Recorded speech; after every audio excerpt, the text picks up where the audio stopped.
بسم الله الرحمن الرحيم.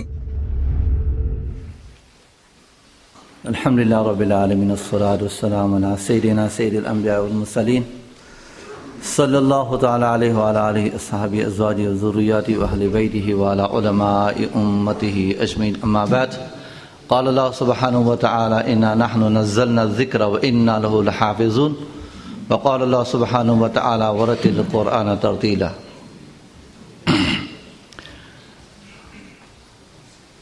قابل احترام حضرات علماء کرام، میرے عزیز طلباء اور مہمانوں، آج کی یہ مجلس بہت ہی بابرکت مجلس ہے کہ اس مجلس کی نسبت اللہ تعالیٰ کے کلام کی طرف ہے۔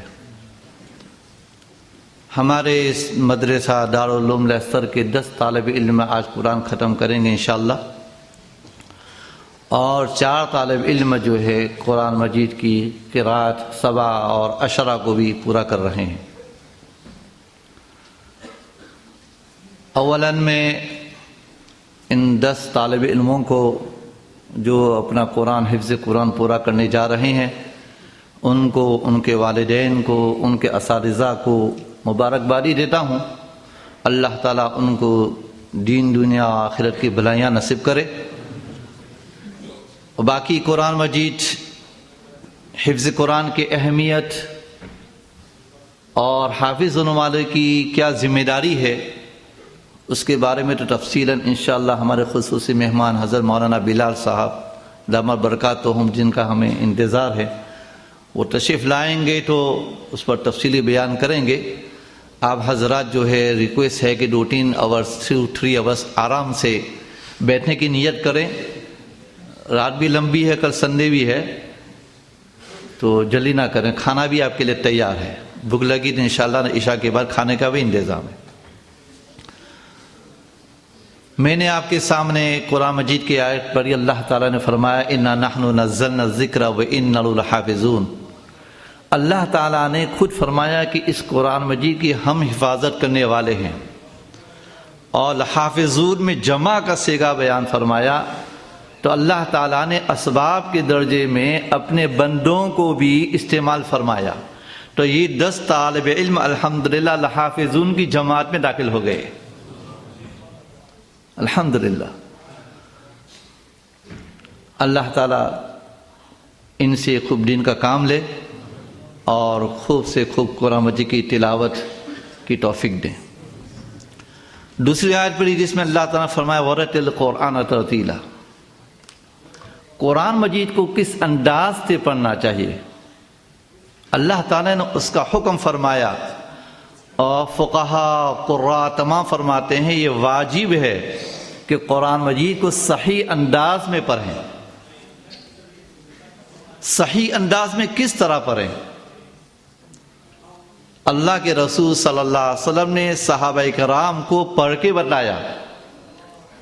وہ تمام انداز، جن انداز میں حضور صلی اللہ علیہ وسلم نے صحابہ کرام کو پڑھ کے بتلایا، وہ تمام اسٹائل آف ریڈنگ ریسائٹنگ وہ بھی آج محفوظ ہے الحمدللہ، کہ حضور نے کون سے کلمے کو، کون سے حرف کو کس اسٹائل سے پڑھا، کس انداز میں پڑھا، صحابہ نے اس کو سنا، اس کو محفوظ کیا، اپنے شاگردوں کو سکھایا۔ تو معلوم ہوا کہ یہ جو قرأت سبعہ ہے یا عشرہ ہے، یہ قراء حضرات کی ایجاد نہیں ہے کہ مجتہدین نے اجتہاد کر کے کوئی قرأت گھڑ لی ہو۔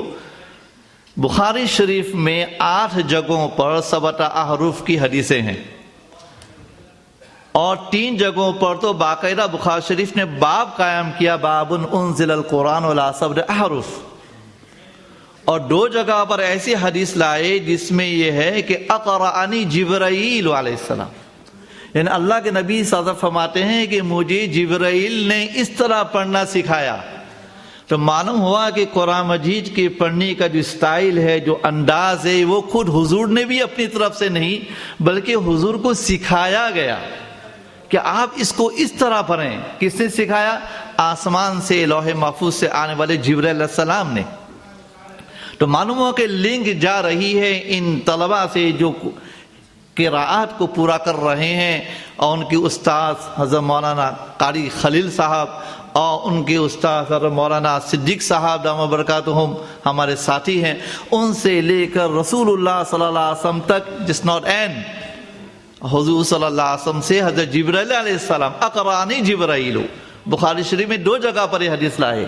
معلوم ہوا کہ یہ تمام استائل بھی منزل من اللہ ہے، اللہ کی طرف سے ٹیچ کیا گیا ہے کہ آپ کو اس طرح سے قرآن کی ان الفاظ کو، کلمات کو ادا کرنا ہے۔ تو معلوم ہوا کہ سو امپورٹنٹ، کتنا امپورٹنٹ ہے۔ تو یہ قرآن سبع، یہ قرآن عشرہ، یہ تمام نے محنتیں کر کے ان تمام اسٹائل کو محفوظ کیا۔ اللہ ان تمام کی قبروں کو نور سے بھر دے اور ہم تک پہنچایا ہے۔ تو میرے عزیز طلباء کو میں خاص خطاب کرتا ہوں کہ جب آپ نے اتنی بڑی دولت حاصل کی جو جبرائیل امین سے آپ تک پہنچی ہے، آپ ان کو محفوظ کیجئے۔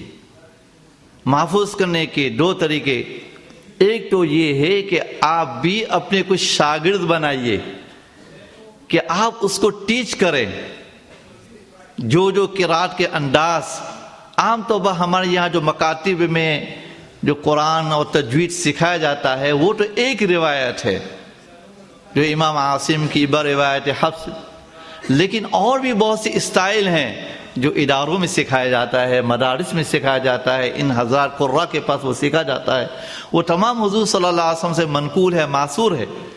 تو آپ بھی اگر اس طرح کچھ شاگرد کو تلاش کر لیں، ان کو سکھائیں تو یہ محفوظ آپ کو بھی رہے گا۔ ورنہ بعض بیچارے جنہوں نے اپنے زمانے میں سبع عشرہ سیکھا اور کچھ مدت کے بعد وہ بھی بھول جاتے ہیں، اس لیے کہ کوئی سلسلہ باقی نہیں رکھا، تو اس کو باقی رکھیں۔ تو انشاءاللہ تعالی آپ بھی اس سلسلے میں رہیں گے، آپ کے شاگرد بھی اس کو پڑھیں گے، اور قیامت تک چونکہ اللہ تعالیٰ نے حفاظت کا ذمہ داری لی ہے تو صرف یہ نہیں کہ قرآن محفوظ ہوگا بلکہ قرآن کو پڑھنے کی اسٹائل بھی محفوظ ہوں گے۔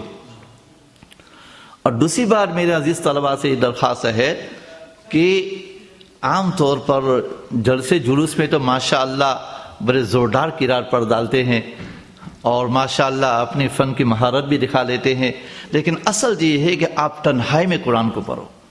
لاسٹ ٹائم قاری صاحب تشریف لائے تو اس وقت انہوں نے کسی قاری کا حوالہ دیا تھا کہ کتنے ہزار قرآن انہوں نے ختم کیے تھے اپنے ایک جگہ میں، ایک روم میں۔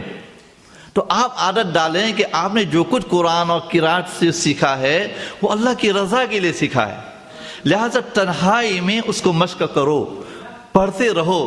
تو مشق کرنے سے آپ کو قرآن کی ادائیگی بھی باقی رہے گی، اور ابتغاء وجہ اللہ کی جو ایک صفت ہے کہ اللہ کی رضا کے لیے قرآن کی تلاوت کرنا، وہ صفت بھی آپ کو نصیب ہو جائے گی۔ صحابہ میں حضرت ابو موسیٰ اشعری رضی اللہ تعالی عنہ، وہ مسجد میں بیٹھ کر قرآن کو اس انداز سے پڑھتے تھے کہ حضور صلی اللہ علیہ وسلم کھڑے کھڑے سنتے تھے، اور حضور صلی اللہ علیہ وسلم جھومتے تھے کہ میرا شاگرد، میرا صحابی کس انداز سے پڑھتا ہے۔ اور حضور صلی اللہ علیہ وسلم فرمایا کہ ان کو تو داؤد علیہ السلام کی آوازوں میں سے ایک آواز ملی ہے۔ ہمارے زمانے میں سب سے پہلے جو سبع ختم کرنے والے ہمارے استاد حضرت مولانا قاری انیس احمد رحمۃ اللہ علیہ، جو قاری صاحب کے خاص استاد قاری صاحب نے ان سے بہت فائدہ حاصل، ہمارے قاری محمد صدیق صاحب رحمۃ اللہ وبرکاتہ نے عالم ہونے کے بعد 3-4 سال ان کی خدمت میں رہ کر اس فن کو حاصل کیا ہے۔ آج تو یہ ہے کہ بس 2-3 آورز پڑھ لیں اور سب کچھ ہم کو مل جاوے، نہیں میرے بھائیو، اس کے لیے تو اپنے استاد کی جھوٹیوں کو سیدھا کرنا پڑے گا، ان کے ساتھ لگے رہنا پڑے گا۔ قاری خلیل صاحب لگے رہے اپنے استاد سے تو الحمدللہ اللہ تعالیٰ نے ان کو بھی پھل کھلایا۔ تو اس طرح میرے عزیز طلبہ آپ کو بھی لگے رہنا چاہیے۔ تو سب سے پہلے ختم کرنے والے 2 تھے، ایک تو قاری محمد امین کاٹھیاواڑی کر کے تھے، دوسرے جو ہے مولانا قاری ہارون سودانی کر کے تھے۔ وہ مجھے یاد آ گئے کہ وہ مسجد کے ایک کونے میں بیٹھ جاتے تھے، 2-3 آورز وہ کھڑکی کے پاس بیٹھ کر بس قرآن پڑھتے رہتے تھے۔ ان کو کچھ معلوم نہیں کہ کون گیا کون آیا، طلبہ جو ہے کہیں کرکٹ کھیلنے جا رہے ہیں، کہیں فٹ بال کھیلنے جا رہے ہیں، کہیں ادھر ادھر، لیکن وہ بیچارہ بیٹھ کر قرآن پڑھ رہا ہے، بس قرآن پڑھ رہا ہے۔ تو اس ایسی عادت ڈالیے کہ فیو آورز گھنٹہ 2 گھنٹہ آپ بیٹھ کر اپنے بیڈ روم میں یا کسی کونے میں بیٹھ کر صرف اللہ کی رضا کے لیے ایک سورت پڑھیں، ایک پارہ پڑھیں، آدھا پارہ پڑھیں، پڑھتے رہیں، تو اس سے تعلق میں اللہ کا بہترین ذریعہ۔ حضرت مولانا قمر الزمان صاحب دامت برکاتہم یہاں تشریف لائے تھے، اکیڈمی پہ انہوں نے ایک بات بیان فرمائی تھی کہ قرآن شریف جو ہے اللہ تعالیٰ سے نسبت حاصل کرنے کی بہت بڑا ذریعہ ہے۔ جیسا تسبیحات وغیرہ ہم پڑھتے ہیں تاکہ تعلق میں اللہ، نسبت میں اللہ نصیب ہو، تو قرآن مجید بھی بہت بہترین ذریعہ ہے۔ حتیٰ کہ قرآن مجید کو محبت سے دیکھنا، بیت اللہ کو محبت سے دیکھنا، یہ بھی اللہ تعالیٰ کی نسبت کا ذریعہ انہوں نے بیان فرمایا تھا۔ تو میرے عزیز طلباء سے درخواست ہے کہ آپ جو ہے اس طرح قرآن مجید کو تنہائیوں میں آپ پڑھنے کی عادت ڈالیں۔